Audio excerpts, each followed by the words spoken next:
Welcome to Anonas TV. So, eto na ang SD card na binili ko para sa DJI Flip. Bakit ito ang pinili ko?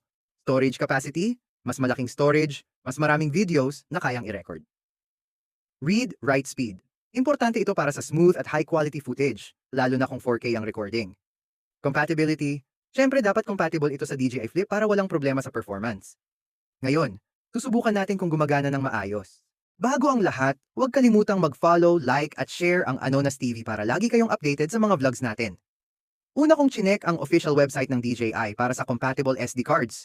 Tapos naghanap ako sa Lazada para makakuha ng best deal. Siyempre bago bumili, chinek ko muna ang mga reviews ng ibang bumili. Tiningnan ko kung may mga nagkaroon ng issue tulad ng fake product, mabagal na write speed, o hindi compatible sa DJI Flip. So, may iba't ibang price based sa storage capacity.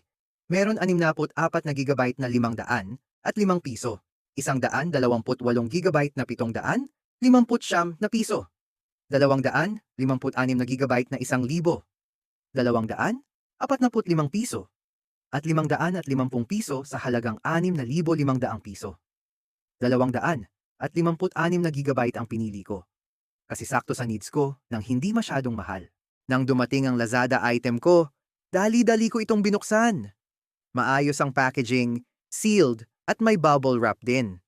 Ito na siya, Kingston Canvas Go, plus 256 gigabytes, U3A 2V30 Micro SD XC. Perfect para sa long recordings, sapat para sa 4K UHD videos at fast performance. Kingston is a well-known brand for memory storage. Mukhang legit, may Kingston branding at tamang label. Walang gasgas o factory defect, mukhang good quality. May kasama rin itong adapter. Maganda to kasi pwede ko siyang gamitin sa laptop o DSLR kung kailangan. Mas convenient mag-transfer ng files, lalo na kung wala kang direct micro SD slot. Ngayon, check natin kung compatible ang SD card sa kasamang adapter. Saktong-sakto. Ngayon, pwede na natin itest ang SD card sa DJI Flip. Ngayon, insert natin ang Kingston SD card sa DJI Flip.